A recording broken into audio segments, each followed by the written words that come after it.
ব্যক্তি থেকে পরিবার, সমাজ থেকে রাষ্ট্র, দেশ থেকে বিশ্ব, সবকিছুর চালিকাই রাজনীতি। তাই রাজনীতি 10 দিক নিয়ে রাজকাহন নিবেদন করছে জিপিএচ ইস্পাত। আর আপনাদের সাথে আছে আমি নাজনীন মুন্নি। আজ 7ই নভেম্বর, জাতীয় বিপ্লব ও সংহতি দিবস। 1975 সালের এই দিনে সিপাহী জনতার ঐতিহাসিক বিপ্লবে দেশের তৎকালীন রাজনীতির গতিধারা পাল্টে গিয়েছিল।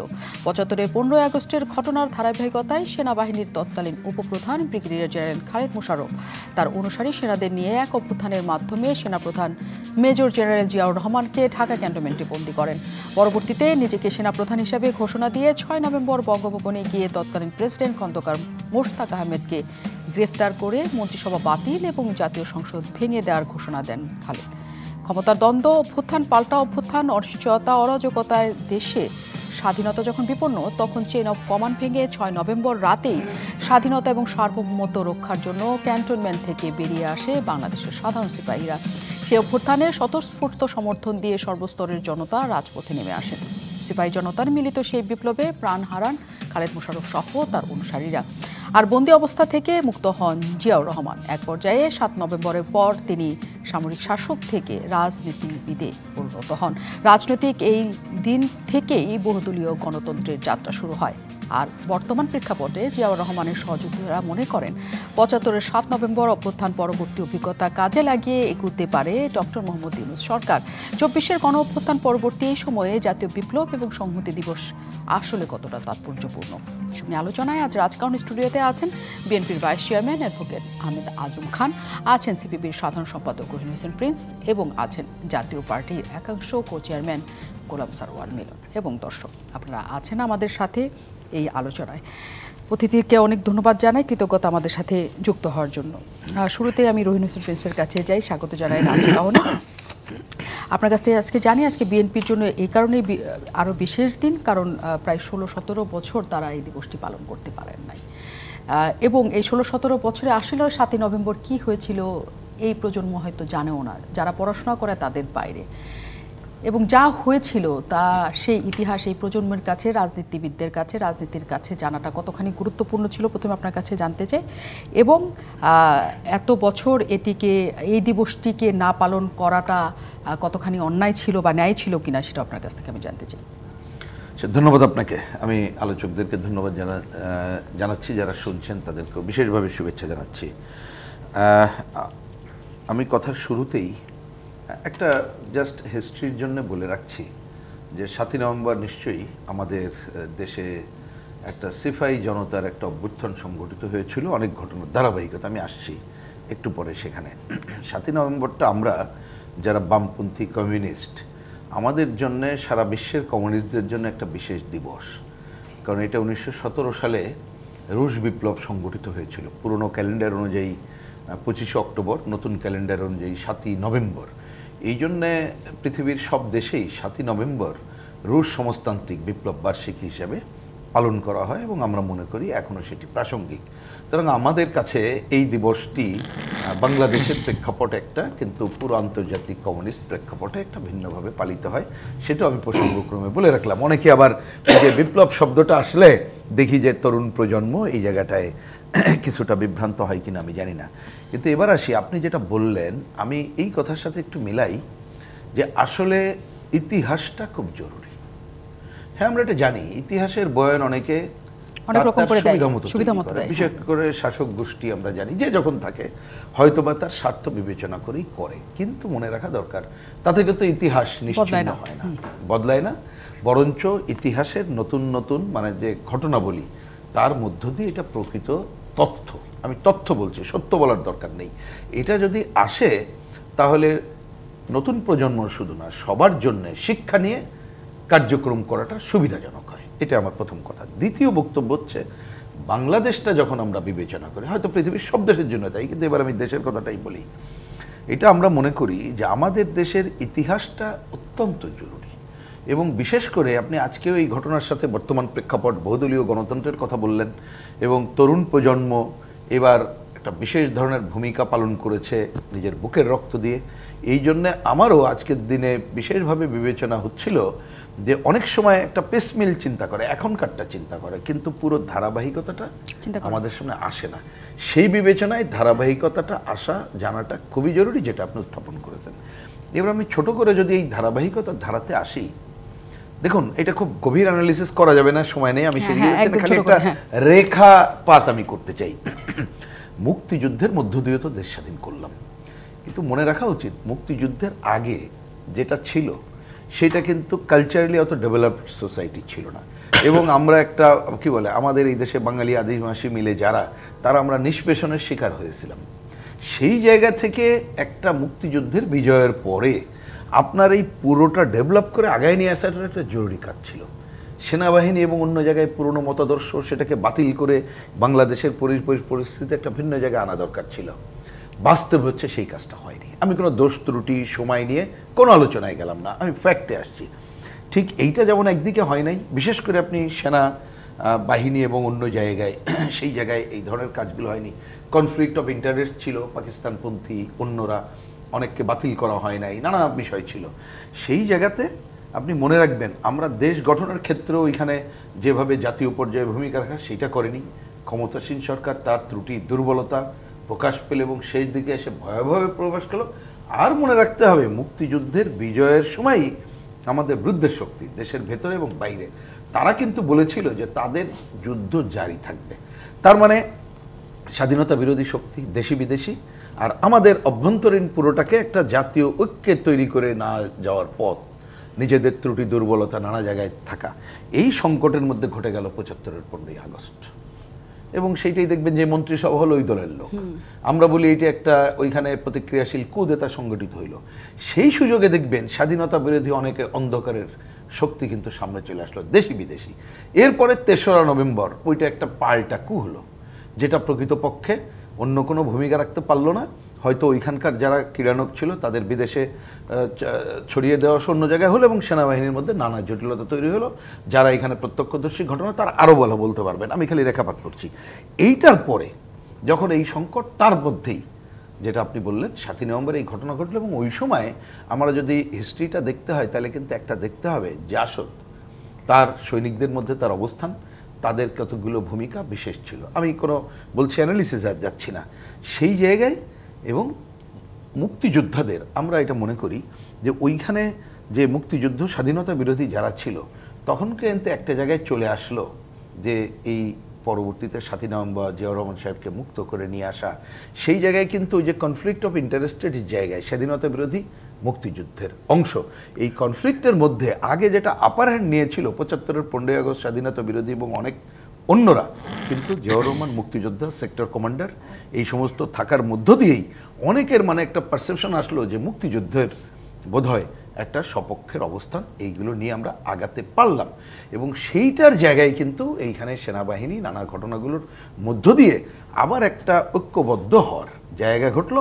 আর হিস্ট্রি বলছে এইখানে যে সেনা সাধারণ সৈনিক তাদের যে অন্যায় অত্যাচার এবং ৩রা নভেম্বর পাল্টা কুর পরে যেভাবে গণভাবে আপনার কি বলে যে সেনাবাহিনীর র্যাঙ্ক চেঞ্জ করে অন্য জায়গায় নেওয়া হচ্ছিল, সেইটা আরেক ধরনের ঘটনা তৈরি করছিল।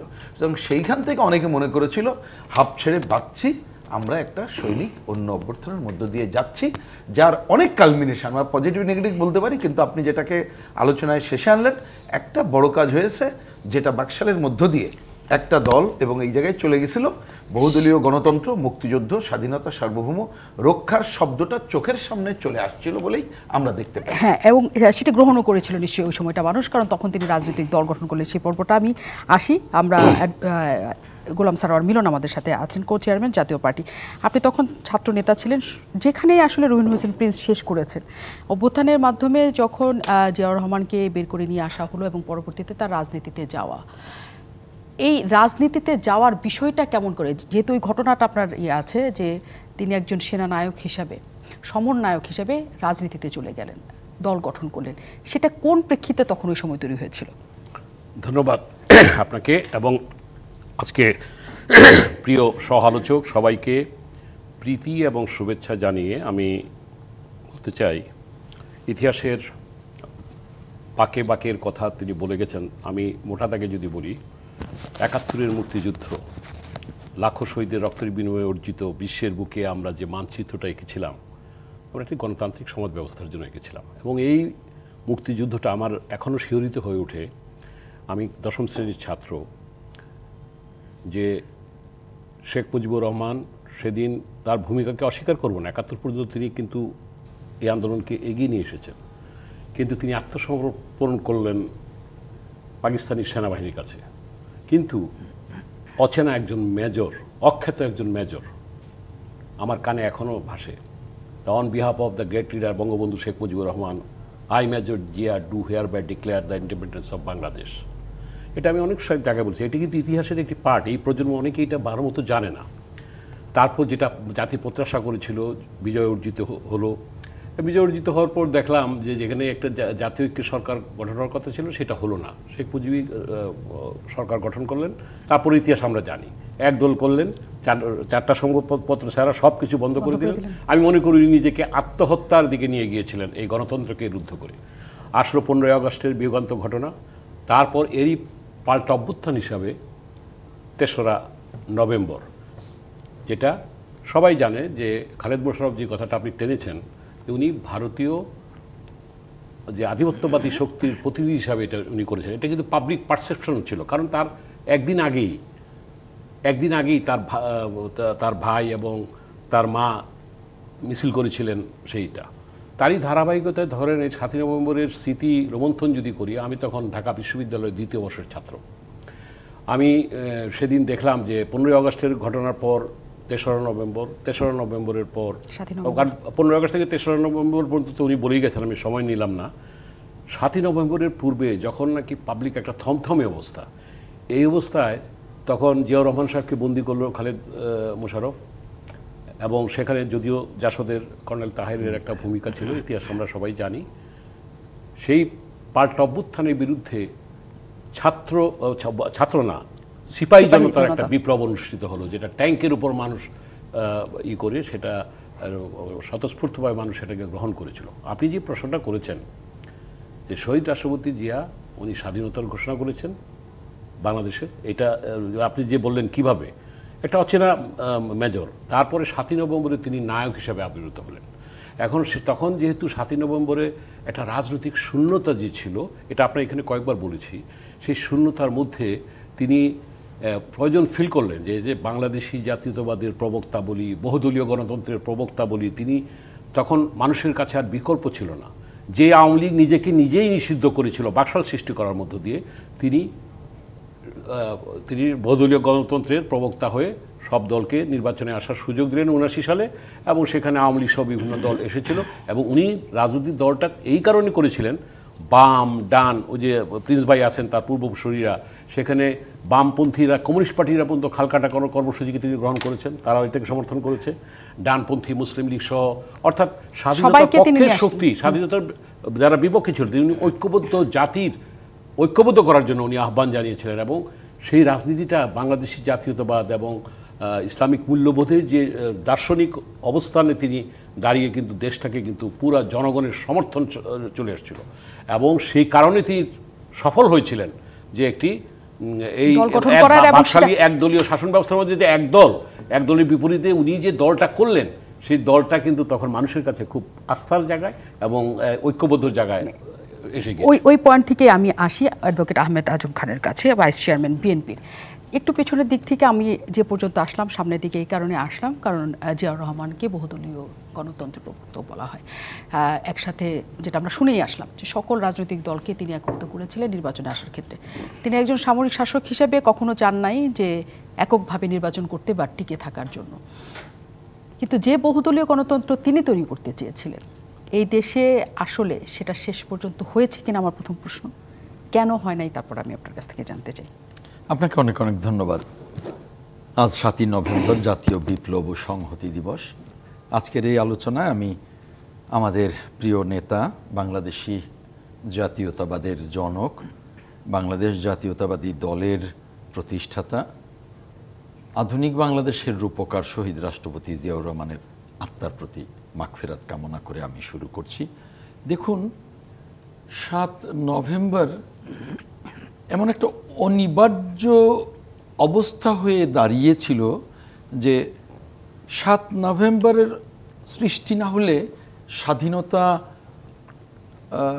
সংকটের মধ্যে পড়ে যেত। 7 নভেম্বরের ওই ঐতিহাসিক সিপাহী জনতার বিপ্লবের মধ্য দিয়ে, আমি সেটাকে কোনোভাবেই অভ্যুত্থান বলবো না, এই বিপ্লবের মধ্য দিয়ে যে জিয়াউর রহমান বেরিয়ে এসেছিলেন, যে জিয়াউর রহমান জাতির প্রয়োজনে ৭১ যেরকম ত্রাতার ভূমিকা অবতীর্ণ হয়ে দেশের স্বাধীনতা ঘোষণা করেছিলেন, ঠিক একই জিয়াউর রহমান ১৯৭৫-এর ৭ নভেম্বর মুক্ত হয়ে কিন্তু পর্যায়ক্রমে দেশের শাসনভার যখন গ্রহণ করলেন, তিনি প্রথম পদক্ষেপে নিলেন গণতন্ত্রকে পুনরুদ্ধার বা বহুদলীয় গণতন্ত্রকে ফিরিয়ে দেয়া জাতির কাছে। আপনার হয়তো পড়ে থাকবেন, আপনি তখন হয়তো অনেক ছোট অথবা আপনার জন্ম হয়নি। ৭ নভেম্বরের আগে ৭৫-এ যখন বাকশাল হয়েছিল, তখন 4টি পত্রিকা ছাড়া সকল পত্রিকা বন্ধ করে দেওয়া হয়েছিল। সাংবাদিকরা কেউ ফেরিওয়ালার কাজও করতেন, কেউ মুদির দোকানের কাজ করতেন, মানে নানা মানবেতর জীবনযাপন করতেন। আর ৭ নভেম্বরের পরে পর্যায়ক্রমে যখন জিয়াউর রহমান রাষ্ট্রপতির দায়িত্ব গ্রহণ করলেন, ১৯৭৮-এ যখন তিনি বহুদলীয় গণতন্ত্রের জন্য উন্মুক্ত করে দিলেন, তখন নতুন করে যেমন বিএনপি সৃষ্টি হলো, নতুন করে আওয়ামী লীগেরও সৃষ্টি হলো। কারণ বাকশালের মধ্য দিয়ে কিন্তু আওয়ামী লীগ একেবারেই কবরে চলে গিয়েছিল। আওয়ামী লীগ এবং অসংখ্য দল তৈরি হয়ে গেল এবং জিয়াউর রহমান সকল পত্রিকাগুলো উন্মুক্ত করে দিলেন। তখন পত্রিকার সাংবাদিকরা আবার তাদের পত্রিকা অফিসে ফিরে গিয়ে নিজের জীবন ফিরে পেলেন। তিনি এই জায়গাটা বরাদ্দ দিলেন, আজকে যে জাতীয় প্রেস ক্লাব, এই জায়গাটা কিন্তু রাষ্ট্রপতি জিয়াউর রহমান বরাদ্দ দিয়েছিলেন। এবং ৭ নভেম্বরের পরে জিয়াউর রহমান যেভাবে একটা কি বলে যে তলাবিহীন ঝুড়ির বাংলাদেশকে, যেটা বলেছিল ডক্টর হেনরি কিসিঞ্জার, যে Bangladesh is a state of bottomless basket, তো সেই জায়গা থেকে জিয়াউর রহমান শুরু করলেন। তিনি ইরিগেশন সিস্টেম চালু করলেন, তিনি সৌদি আরবে গিয়ে ম্যান পাওয়ার যে বিজনেসটা, সেই বিজনেসটা তখন বাদশাহ ফয়সল বোধহয় ছিলেন সৌদি আরবের বাদশাহ, তার কাছে গিয়ে তিনি বললেন যে আপনার আমার কাছে কি চান, বলে আপনার দেশের উন্নয়ন দরকার আর আমার দেশের আছে জনশক্তি, আপনি যদি এটাকে বিনিময় করেন আপনিও লাভবান হবেন, আমিও লাভবান হব। তখন থেকে কিন্তু এই জনশক্তি রপ্তানিটা শুরু হয়। আপনার দেশ গার্মেন্টস নামে একটা গার্মেন্টস ছিল, জিয়াউর রহমান সেখান থেকে শ্রমিক নিয়ে কোরিয়া পাঠানোর ব্যবস্থা করলেন। এই যে গার্মেন্টস শিল্পকে তিনি ডেভেলপ করলেন। ইরিগেশনটা আপনার পার ডিসিমেলে আপনার মানে 1 কেজির মতো চালু হতো না। আমাদের দেশে 56 ডিসিমেলে এক পাখিতে তখন 3 মণ ধান হতো, আর ইরিগেশন যখন শুরু হয়ে গেল 56 ডিসিমেলে 56 মণ ধান শুরু হইল। এই যে একটা কৃষি বিপ্লব শুরু হয়ে গেল। আপনার যারা হজে যান তারা জানেন যে মানে অনেক কিছু উনি শুরু করেছিলেন, কিন্তু আমরা যে প্রশ্নটার মধ্যে ছিলাম সেটা হচ্ছে বহুদলীয় গণতন্ত্রর কাছে তিনি কেন গিয়েছিলেন তখন, এবং গিয়ে তার কি মনে হয়েছিল যে বহুদলীয় গণতন্ত্রটা এই দেশের জন্য আমার কেন, কি কারণে, কি উপলক্ষে প্রয়োজন, এবং সেটা দেশের উন্নয়নের জন্য কেন প্রয়োজন। নিশ্চয়ই কোনো একটা তত্ত্ব তার মধ্যে কাজ করছিল, এবং তিনি সেটা কিভাবে এই দেশে প্রতিষ্ঠা করতে চেয়েছিলেন, আমার প্রশ্নটা সেই জায়গায় ছিল। যেহেতু আমি পুরো আগের ঘটনাটা ইতিহাসে ছিলাম, তাহলে আমি পরবর্তীতেই আমরা বরং এই আলোচনাতে ফিরি, বহুদলীয় গণতন্ত্রের ইস্যু যেটা বাংলাদেশে আসলেও হয়েছে কিনা এই পর্যন্ত এবং কি কারণে তা হয় না। বিরতির পর ফিরছি। অনেক ধন্যবাদ দর্শক আমাদের সাথে থাকার জন্য। আমরা ছিলাম আজকে বহুদলীয় গণতন্ত্রে আসলে বাংলাদেশের কি অবস্থা সেটা জানার জন্য। আমাদের সাথে আছেন রহিন হোসেন প্রিন্স। আমরা তার কাছ থেকে আসি আবারও একটু। রহিন হোসেন প্রিন্স, যেটি আসলে তৈরি হয়েছিল সেটি কি আমরা ধারাবাহিকভাবে রাখতে পেরেছি কিনা, কেন পারি না? এখনও এসেও কিন্তু ধাক্কা খাচ্ছি যে কে আসবে কে আসবে না। আওয়ামী লীগ তো দীর্ঘ সময় নামে রেখেছে, সবার রাজনীতি আছে, কিন্তু সেটা কি বলে ব্যবহারিকভাবে ছিল না, বাস্তবে ছিল না। মানে এটা কেন, এই সংকটটা কেন তৈরি হয় এই দেশে? সবাই সবার মতো রাজনীতি কেন করতে পারে না? আমার মনে হয় আপনি ঠিকই প্রশ্নটা তুলেছেন। এখন আমরা ৭ই নভেম্বর ওই সময় পরবর্তী ঘটনা ওই মূল্যায়নের মধ্যে না যাই মানে অত সময় জায়গাটা নেই, কিন্তু এই পয়েন্টে আমার মনে হয় কেউ দ্বিমত করার কোনো সুযোগ নেই যে আমরা আজকে যখন কথা বলছি এত বছর পরেও এটা নিশ্চিত করে বলা যায় যে গণতন্ত্র যদি বাধাগ্রস্ত হয় তাহলে একটাই অল্টারনেট আছে, আরো বেশি গণতন্ত্র দেওয়া। এর কোনো অল্টারনেট নাই, এটা পরে দুনিয়ার শিক্ষা। তাই আর কথার কথা আমি বোঝার জন্য বলি, কেউ যদি আমরা বিপ্লব সংগঠিতও করি, অভ্যুত্থান সংগঠিত করি, এইটাও পরবর্তীতে একটা নির্বাচনের মধ্য দিয়েই আপনি আপনার পজিশনটাকে আফোল্ড করতে হবে। তাহলে এইটাকে আমরা স্বীকার করছি না, এটা হচ্ছে প্রধান প্রশ্ন। তো আমার মনে হয় আজ থেকে প্রায় যে 50 বছর তো প্রায় হতে চললো যে নিয়ে আমরা আলোচনা করছি, সেইখানে এইটা আমার ধারণা কেউ অফিসিয়ালি অস্বীকার করছেন না, এটা পরিষ্কার কথা। এবং বোঝার জন্য বলি, ধরেন আমরা কমিউনিস্টরা আমাদের নিয়ে অনেক সময় অনেকে হয়তো ঠিকঠাক মতো বলে না, আমি আজকে এখানে বলি আমাদের গঠনতন্ত্র কিন্তু আমরা বহুদলীয় গণতন্ত্র, ভোটাধিকার এই প্রশ্নটা ইনক্লুড করেই কিন্তু কাজটা করছি। কারণ কমিউনিস্ট পার্টি মানে অনেক সময় মনে হয় যে ডিক্টেটরশিপ প্রলেটারি, যেটা আমাদের একটা থিওরি আছে, ওটা মনে করে কিন্তু বাংলাদেশের ক্ষেত্রে অনেক আগেই এটা আমরা ইন্ডোর্স করেছি। তাহলে এইটাকে কেউ কিন্তু অস্বীকার করার জায়গা নেই। এখন এই ক্ষেত্রে আমি অত থিওরিটিক্যাল আলোচনায় যাচ্ছি না, খালি একটু বোঝার জন্য বলি, আপনার অর্থনৈতিক ভিত্তিটা যদি লুটপাটের ধারার হয় তাহলে অনিবার্যভাবে রাজনীতিটাও কিন্তু লুটপাটের ধারায় চলে যায়। তখন ওইখানে ব্যক্তি স্বার্থ, গোষ্ঠী স্বার্থ, পরিবারের স্বার্থ, এইটা রক্ষার জন্যেই তাদের অনেকগুলো যে আচরণ করতে হয় স্বৈরাচারী ফ্যাসিস্টিক আচরণ, তার মধ্যে একটা করতে হয় গণতন্ত্রহীনতা। আর গণতন্ত্রহীনতা করতে গেলে আপনাকে হয়তো কাগজে কলমে সব দলের অধিকার আছে, এটা আপনি দেখাবেন, কিন্তু ভয়ের রাজত্ব কায়েম করবেন। আপনি আইনি বেআইনিভাবে মামলা মোকদ্দমা, হুমকি ধামকি এমন জায়গায় নিয়ে যাবেন একছত্র আধিপত্যই যেন থাকে, এই রকমের জায়গায়। তাহলে এইটাকেই ধরে আপনি এবার যদি আমি অঙ্কগুলো মিলাই, কোনো আমলে আপনি কম দেখবেন, বেশি দেখবেন, আর কিছুই না।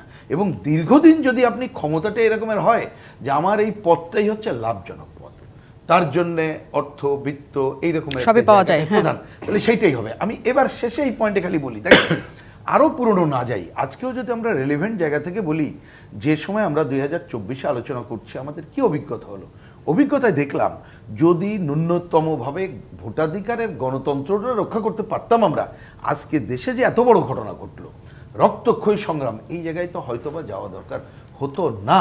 আমরা এই ধারাতে একাধিকবার মানে জনগণের গণতন্ত্রের মধ্যে মানে ভোট হলেই কালকেই সব হয়ে যাবে তা না, ভোট হলেই স্বৈরাচারী হবে না তা না, কিন্তু আপনি জনগণের কাছে স্বচ্ছতা, জবাবদিহিতা, তার অংশগ্রহণ নিশ্চিত করে এই ধারাটাকে যদি আমরা চালু রাখতে পারতাম, তাহলে মানুষকেও কিন্তু আমরা তুলে আনার কাজটা করতে পারতাম এবং গণতন্ত্র দল সুপ্রতিষ্ঠার কাজটাও করতে পারতাম। তা আমার মনে হয় আজকে ওই শিক্ষা নিয়ে যারা, যদিও আজকে ধরেন এইখানে আমরা দেখতে পাচ্ছি অনেকের কিন্তু এক ফ্যাসিবাদকে প্রতিহত করলাম, আমরা দেখতে পাচ্ছি অনেকটা ফ্যাসিস্টিক আচরণের ধারায় অনেকে আসছে, অনেকের কণ্ঠরোধ করার অনেক কথা বলার চেষ্টা করছে, অনেকে আবার ইন্ডেমিনিটির অনেক জায়গায় আসছে।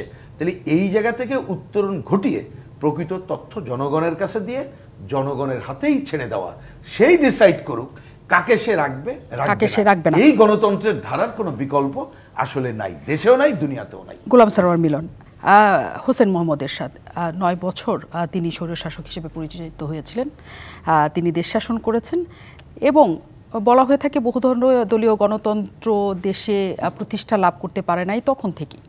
জিয়াউর রহমান যেটা শুরু করতে চেয়েছিলেন সেটা ওইখানে যে একসময় হোঁচট খেয়েছিল, এই দায় কি জাতীয় পার্টি নিতে চায় কিনা? ধন্যবাদ আপনাকে এই প্রশ্ন করার জন্য। আমি এখানে একটি কথা বলি, দেখেন শহীদ রাষ্ট্রপতি জিয়া কিন্তু, যেহেতু আমি প্রতিষ্ঠাকালীন জাতীয়তাবাদী ছাত্র দলের 1 জানুয়ারিতে যেটা হয়েছিল, আমি সেখানে ভূমিকা রাখার সুযোগ হয়েছিল, যেহেতু ভাসানী ন্যাপ, মুসলিম লীগ, জাগো দল ইত্যাদি মিলিয়ে ফ্রন্ট আকারে হয়ে বিএনপির তৈরি হয়েছিল। আমার বিএনপি করার সৌভাগ্য হয়নি।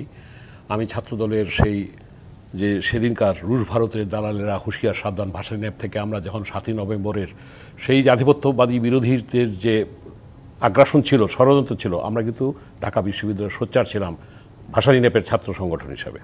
তারপর তো 7ই নভেম্বর হলো। দেখেন 7ই নভেম্বর না, আমি যেহেতু বহুদলীয় গণতন্ত্রের পর আমার সময় ছোট, আমি জাতীয় পার্টির অংশটা জানতে চাই। সেটাই বলতেছি যে যেই বহুদলীয় গণতন্ত্রের কথাটা বলছেন সেইটাই কিন্তু একটা শহীদ জিয়ার একটা দার্শনিক ভিত্তি, বাংলাদেশি জাতীয়তাবাদের একটা রাজনীতি হয়েছিল। তারপরই যখন উনি 30শে মে তার মৃত্যুর পর যখন জাস্টিস সাত্তার এবং শাহজিৎ যখন ক্ষমতায় ছিলেন, এখানে এই লাইনটা বলতে হবে ইতিহাসের জানার জন্য, তাদের বিরুদ্ধে বিভিন্ন অভিযোগ থাকার কারণে উনি দায়িত্ব গ্রহণ করেছিলেন, কিংবা সেটা সামরিক শাসন দিয়ে সেটা নিয়ে আলোচনা সমালোচনা অনেকই আছে। আমরা সেটা বলতে, যে এই জায়গাটা বলতে চাচ্ছি, আপনি বলতে পারেন যে আপনি ছাত্রদলের হয়ে কীভাবে গিয়েছিলেন। আমি এখানে খুব স্পষ্ট ভাষায় বলতে চাই যে এখানেও বাংলাদেশি জাতীয়তাবাদ এবং ইসলামিক মূল্যবোধ জাতীয় পার্টির সেই একই আদর্শই করে। এখন প্রশ্ন হলো কেন নিলেন? যেহেতু জাস্টিস সাত্তার তখন বিতর্কিত হয়েছিলেন, 9 বছরে যে শাসন করেছেন, এরশাদও কিন্তু অনেক রিফর্ম করেছেন, এটা ঠিক। উনি কিন্তু আমি সাক্ষী হিসাবে বলতেছি, অন দ্য ইয়ার বলতেছি, উনি ওই প্রথম যখন ক্ষমতায় এসেছেন তখন পাশে কিন্তু শহীদ জিয়ার ফটোটাও কিন্তু তার পাশে রেখেছিলেন। আমি জানি না আপনি এই ইতিহাসটা জানেন কিনা। যাই হোক, এখান থেকে বৌদুর থেকে আরম্ভ করে মিজানুর রহমান চৌধুরী, শাহ মোয়াজ্জেম সহ অনেক যারা বিএনপির করতো, আওয়ামী লীগ করতো, এরা কিন্তু এরশাদ সাহেবের সাথে কিন্তু আসছিল। আপনি যেটা বললেন 9 বছরের যে দায়, অবশ্যই আমি এটা স্বীকার করি। আজকে 9 বছরে যে একটা 90-এর যে অভ্যুত্থান হলো, ছাত্র অভ্যুত্থান, ছাত্র জনতার অভ্যুত্থান, সেই অভ্যুত্থানে যে একটা, আপনি যে প্রশ্নে আসছিলেন যে গণতন্ত্রটা হওয়ার কথা ছিল, আমি আজকে বিনয়ের সাথে বলতে চাই 90-এর অভ্যুত্থানের পর আমরা এরশাদকে না হয় স্বৈর শাসক বললেন, কিন্তু যদিও উনি অনেক ভালো কাজ করেছেন, উনি শুক্রবার করেছেন, এটা বলতে গেলে অনেক সময় লাগে। আমি সেটা এক লাইনে শেষ করি, আমাকে আর 30 সেকেন্ড সময় দেবেন। আমার কথা হলো কি যে উনি এই 3 জোটের রূপরেখা কি বাস্তবায়ন করা গিয়েছিল? হয় নাই। 91 থেকে এই 24 পর্যন্ত হয় না। তবে একটা তত্ত্বাবধায়ক সরকার ছিল যেখানে একটা ভালো নির্বাচন হয়েছিল 3টা, কিন্তু এই তত্ত্বাবধায়ক সরকারের নির্বাচনে আনার ব্যাপারে কিন্তু আওয়ামী লীগ আন্দোলন করেছিল, জাতীয় পার্টি আন্দোলন করেছিল, সেটা ভিন্ন হিসাব। কিন্তু আপনি যে আজকে সেই স্বীকারটা করলেন যে হ্যাঁ, প্রথম বহুদলীয় গণতন্ত্র হোঁচট খায় আসলে এখানে হোসেন মোহাম্মদ এরশাদের সময়কালে। কিন্তু তারপরে কিন্তু 91-এর পরে চেষ্টা করেছেন আপনারা, কিন্তু আপনারা তো আর ক্ষমতায় আসতে পারেন নাই, কাজে আপনাদের হাতে অনেক কিছুই ছিল না। অ্যাডভোকেট আহমেদ আজম খানের কাছেই আমি এই প্রসঙ্গে এই কারণে আসতে চাই। রাষ্ট্রপতি জিয়াউর রহমানের এই আদর্শটা বিএনপি শেষ পর্যন্ত ধরে রাখার চেষ্টা করছে। এই কারণে আমি বলি, কারণ আজকালও তারা তীব্রভাবে আওয়ামী লীগ দ্বারা অত্যাচারিত হওয়ার পরেও আওয়ামী লীগ নিষিদ্ধ করার ক্ষেত্রে তারা একদমই স্পষ্ট জানিয়েছে এটা রাজনৈতিক সিদ্ধান্ত। চট করে আপনাদেরই সবার আগে বলার কথা ছিল। জাতীয় পার্টি নিষিদ্ধের ক্ষেত্রেও আপনারা পুরোপুরি সেখানে ভেটো দিচ্ছেন না, এটা হতে পারবে না। তার মানে আপনারা সকল দলের অংশগ্রহণ এখনও চান, যেটা আপনাদের প্রধান নেতার স্বপ্নের জায়গা ছিল। কিন্তু আসলে এই দেশে সেটা হয় না কেন? মানে সংকটটা কোথায়? দেখুন, আমি ওই যে শুরু করেছিলাম, সময়ের জন্য আপনি আমাকে শেষ করতে দেননি। তো এই যে একটা সমৃদ্ধ বাংলাদেশ গড়বার জন্য নেমেছিলেন রাষ্ট্রপতি জিয়াউর রহমান, এটাও কিন্তু গণতন্ত্রের একটা চেতনা। গণতন্ত্র না থাকলে আপনি কোনো কিছুই করতে পারবেন না, কারণ আপনার ভেতরে জবাবদিহিতা থাকবে না। গণতন্ত্র না থাকলে আপনাকে যে সমস্ত স্টেক হোল্ডার তারা আপনাকে চাপ সৃষ্টি করতে পারবে না। গণতন্ত্র না থাকলে দেশের মানুষের যে মতামতটা, সেই মতামত আপনি নিতে পারবেন না বা নেওয়ার প্রয়োজন হবে না। তাহলে এই দেশটা যে লক্ষ্যে আমরা স্বাধীনতা যুদ্ধ করেছিলাম, যে লক্ষ্যে ওই যে উনি বললেন যে অখ্যাত মেজর, যিনি নিজের জীবন এবং পরিবারের জীবন বিপন্ন করে রাজনৈতিক দলের যে কোনো একজনের স্বাধীনতার ঘোষণা দেবার কথা ছিল, কিন্তু সারা বাংলাদেশে 26শে মার্চ সারাদিন কাউকে পাওয়া যায়নি। উনি নিজের জীবন বিপন্ন করে কালুরঘাট বেতার কেন্দ্র থেকে উনি স্বাধীনতার ঘোষণাটা দিয়েছিলেন। এর কারণটা কি? কারণই হলো যে গণতন্ত্র, মানবাধিকার এবং ধর্মীয় মূল্যবোধ। তো সেই ক্ষেত্রে এই গণতন্ত্রটাকে আমরা মনে করি যে উন্নয়নের, সমৃদ্ধির সুপান, এবং সেই উন্নয়ন এবং সমৃদ্ধির সুপনের গাছটি রোপণ করে গিয়েছিলেন রাষ্ট্রপতি জিয়াউর রহমান। তো আমরা সেটাকে ধরে রাখতে পারিনি, কারণ বারবার হোঁচট খেতে হয়েছিল। যেমন উনি বলেছেন যে এরশাদ সাহেব তিনি অভ্যুত্থান করে, একটা সামরিক অভ্যুত্থান করে উনি গণতন্ত্রকে 9 বছরের জন্যে নির্বাসনে পাঠিয়েছিলেন। এরপরে আমরা যে অভ্যুত্থানের, ছাত্র জনতার অভ্যুত্থানের মধ্য দিয়ে আমরা যে গণতন্ত্রকে প্রতিষ্ঠা করলাম, আমাদের গণতন্ত্র যেটুকুই খুঁড়িয়ে চলছিল না কেন, কিন্তু গত 17 বছরে সেই গণতন্ত্রকে একেবারে গ্রেভিয়ার্ডে পাঠিয়ে দিল এই ফ্যাসিস্ট শেখ হাসিনা।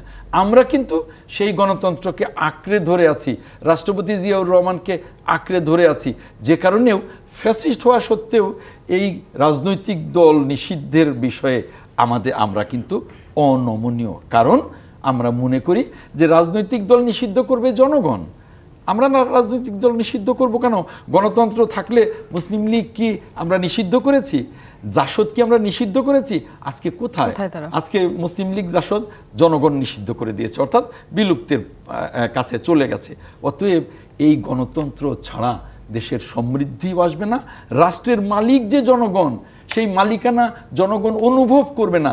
5 বছর বলেন আর 4 বছর বলেন, যখন ভোটটা দিতে আসবে তাদের ভোটে আপনি যখন নির্বাচিত হবেন, ওই প্রত্যেকটা মুহূর্ত তাদের কাছে আপনি দায়বদ্ধ থাকবেন।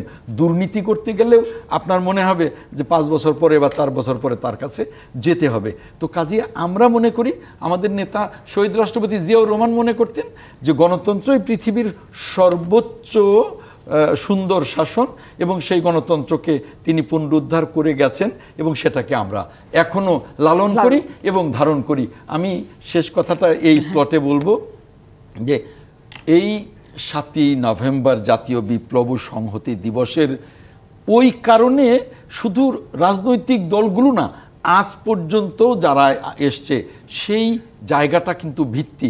আজকে 7ই নভেম্বর ছুটি ঘোষণা যদি করতেন এই সরকার, আমার মনে হয় সারা বাংলাদেশের মানুষ খুশি হতেন।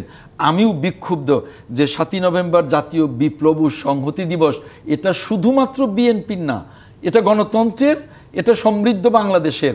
আজকে আমি সেই কথাটি ছুটিটা শুরু আমরা করেছিলাম না, এটা অত্যন্ত দুর্ভাগ্য। যে আসলে যে ইতিহাসের যে জায়গায় যেসব ঘটনা ঐতিহাসিক, সেসব ঘটনা রাষ্ট্র কেমন করে বিতর্কের ঊর্ধ্বে রাখবে সেটি শেষ পর্যন্ত প্রশ্ন হয়ে এখন দাঁড়িয়েছে। এবং যে পরিস্থিতি এখন চলছে, একটা বহুদলীয় গণতন্ত্রের লক্ষ্যে সকল রাজনৈতিক দল চলে, স্বপ্ন দেখায় জনগণকে, কিন্তু শেষ পর্যন্ত সেটা হয় না। এবার সেটা হবে কিনা শেষ মুহূর্তের বিরতির পর ফিরছি। অনেক ধন্যবাদ দর্শক, আমরা শেষ মুহূর্তে আছি এবং বর্তমানে বহুদলীয় গণতন্ত্রের পথে কতটুকু আমরা সেই নিশ্চয়তা দিতে পারবো সবাইকে, সেই আলোচনায় ছোট্ট করে শেষ মুহূর্তে আমি জানতে চাই রহিন হোসেন প্রিন্সের কাছে যে আমরা আমাদের সেই স্বপ্নের জায়গাটাতে পৌঁছাতে পারছি কিনা। আমি ছোট করে 2-3টা পয়েন্ট বলি। আমার কথা হচ্ছে স্বপ্নের জায়গা পৌঁছাতে হবে, এই জায়গায় আমরা থাকি, পারছি কিনা এই আলোচনা করে লাভ নেই। প্রথম মনে রাখতে হবে কালকে এটা আমরা পারবো তা না। যে আলোচনাটা আজকে আমরা এখানে করলাম, যে জনগণকে গণতন্ত্রের মধ্যে খালি ভোট না, জনগণকে কিন্তু উইন ওভার করে নিয়ে আসা, জনগণের ইনভলভমেন্টটা করা, তার মধ্য দিয়ে ভালো মন্দ বাছাইয়ের সুযোগটা করে দেওয়া, তাহলেই কিন্তু আপনি এই ধারাটাকে আমরা আগায় নিতে পারবো। কখনো উত্থান পতন থাকবে, সেটা আমরা করব, এটা 1 নম্বর ডিসিশন। 2 নম্বর বলবো, আজকে যে আলোচনা হলো এইটাকে নিয়ে আমাদের আসলে দেশের হিস্ট্রিটা আরও ভালোভাবে পড়া দরকার। যার যার মতো করি আমরা পড়ি এবং আমরা আমাদের ফাইন্ডিংসটা নেই, কোনোটা বায়াস না হয় সেটা করব। 3 নম্বর বলবো, এইবারে কিন্তু আমাদের তরুণ প্রজন্ম একটা আন্দোলনের মধ্যে, যাদেরকে মনে করতাম যে তারা হয়তো ঘরের মধ্যে বসে থাকে, কিন্তু তারা তো রাস্তায় নেমে আসছে। আমি যারা শুনছে, যদি কেউ শুনতেও পারে নাও পারে, অনুরোধ করব যে তারা যাতে একটু ভালোভাবে সব মিলায় পড়াশুনো করে, এবং গণতন্ত্রটা এটা হঠাৎ করে একটা বললাম তা হয় না। ওইটা বললে যে ফ্যাসিস্ট শাসনের অবসান আমরা করেছি, তারা যে ভয়ের রাজত্ব তো কায়েম করেছিল, এটা কিন্তু অন্য একটা ব্যাপার ছিল। তারা কিন্তু সরাসরি সেন্সরশিপ না করলে একটা অটো সেন্সরশিপ আরম্ভ করেছিল। এখন কিন্তু দেখবেন এক ধরনের অটো ভয়ের রাজত্ব চলছে, অটো সেন্সরশিপ চলছে। তাহলে কি পার্থক্য থাকলো? তাহলে এটা তো গণতন্ত্র ব্যাহত হবে। আর গণতন্ত্র যদি ব্যাহত হয়, অন্ধকারের শক্তি, যা কখনোই ভালো মানুষের বা দেশের জন্য মঙ্গলজনক হবে না, তারা কিন্তু আরও সামনে চলে আসবে। তা আমরা অন্ততপক্ষে একজন রাজনৈতিক কর্মী হিসাবে আমরা মনে করি যে গণতন্ত্রের ধারা সমুন্নত রাখবো, ওই পয়েন্টটাকে সামনে রেখেই আমাদের কি বলে দরকার হলে কোনো প্রশ্নে ঐক্যবদ্ধভাবেই আজকে এইটাকে করা দরকার। যে কোনো অগণতান্ত্রিক শক্তি, যে কোনো মবের বিরুদ্ধে, যে কোনো অগণতান্ত্রিক স্বৈরাচারী ফ্যাসিস্টিক আচরণের বিরুদ্ধে সে পতিত বলি আর নতুন করে আসার কথা বলি, এটা মনে রাখতে হবে। আর আপনি যে আলোচনা 75-এর 7ই নভেম্বর নিয়ে করছেন, মানুষের পারসেপশনে কিন্তু মনে হচ্ছিল যে 75-এর 15ই আগস্ট দেশের স্বাধীনতা সার্বভৌমত্ব বিপন্নের কাজ হচ্ছিল, সেইখান থেকে স্বাধীনতার সার্বভৌম রক্ষা, মুক্তিযুদ্ধকে রক্ষার একটা ধারা আসলো, সেটাও আমাদের মনে রাখা দরকার বলে আমি মনে করি। গোলাম সরোয়ার মিলন। জি, দেখেন, আমরা 7ই নভেম্বর নিয়ে আলোচনা করেছি, সেখানে সিপাহী জনতার বিপ্লব ছিল। 2024-এ যেটা হলো 5ই আগস্ট, এটা ছাত্র জনতার, সকল স্তরের জনতার একটা গণ অভ্যুত্থান হয়েছে, একটা আকাঙ্ক্ষা জন্মেছে।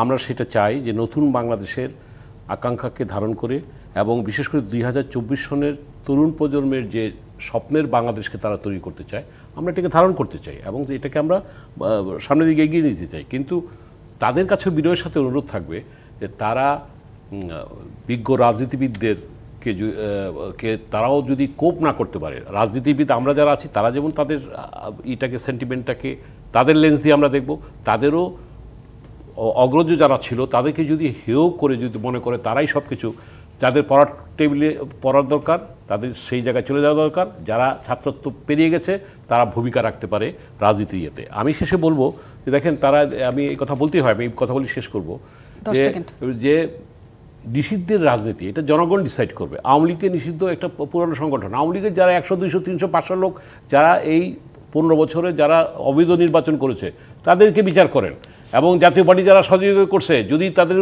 বিরুদ্ধে কোনো অভিযোগ থাকে বিচার করেন। কিন্তু নিষিদ্ধ করে তো যেইটা 7ই নভেম্বরের চেতনাটা ছিল যে বহুদলীয় গণতন্ত্র, শত ফুল ফুটতে দাও, আমরা সেই 24-এর আকাঙ্ক্ষায় আমরা বহুদল, বহুমত, বহুত্ববাদকে আমরা সামনে রেখে আগামীর বাংলাদেশকে এগিয়ে নিয়ে যেতে। অ্যাডভোকেট আহমেদ আজম খান, এই 7ই নভেম্বরের চেতনা থেকেই আমি বলবো, এই যে আমাদের 17 বছরের আন্দোলনটা কি ছিল, জনগণের ভোটের অধিকার।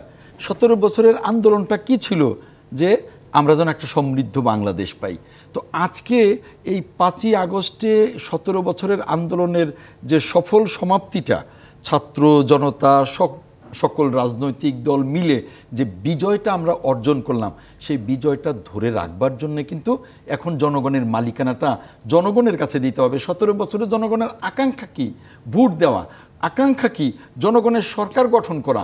আকাঙ্ক্ষা কি? এই দেশটাকে সমৃদ্ধ করা। তাই আমি বলবো যে এখন যেটা প্রয়োজন, এই অন্তর্বর্তীকালীন সরকার যেভাবে সংস্কার কার্যক্রম শুরু করেছে, এটার পাশাপাশি এটাকে দ্রুততর করা, এবং এর পাশাপাশি নির্বাচনী রুট ম্যাপ দেয়া, নির্বাচনী পথনকশা যদি আপনি না দেন, জনগণের মধ্যে তো একটা আগ্রহ, উৎসাহ তৈরি হবে না। তারা তো 17 বছর ভোট দিতে পারেনি, তারা তো নিজের মালিকানা ফেরত চায়। নইলে গণতন্ত্রের অর্থটা কোথায়? অতএব আমি মনে করি যে এই 7ই নভেম্বরের চেতনায় এই সরকার অতি দ্রুত সংস্কার কার্যক্রমগুলো যেমনি সামনে এগিয়ে নেবে, তেমনি একটি নির্বাচনের পথনকশা অতি তাড়াতাড়ি ঘোষণা করবে, যাতে জনগণের মধ্যে একটা উৎসাহ, উদ্দীপনা তৈরি হয় এবং তাদের আকাঙ্ক্ষার বাংলাদেশ, তাদের আকাঙ্ক্ষার সরকার প্রতিষ্ঠিত। নিশ্চয়ই সেটাই সবচেয়ে বড় তাদের গণতান্ত্রিক অধিকার, একটা নির্বাচন, এবং তারা অনেক বছর শান্তিমতো ভোট দেয় না। তাদের পছন্দ মতোই যে কোনো দল আসুক, তারাই বেছে নিক কারা হবে, কারা হবে না, কারা নিষিদ্ধ হবে। অনেক ধন্যবাদ সবাইকে রাজধানী থাকার জন্য।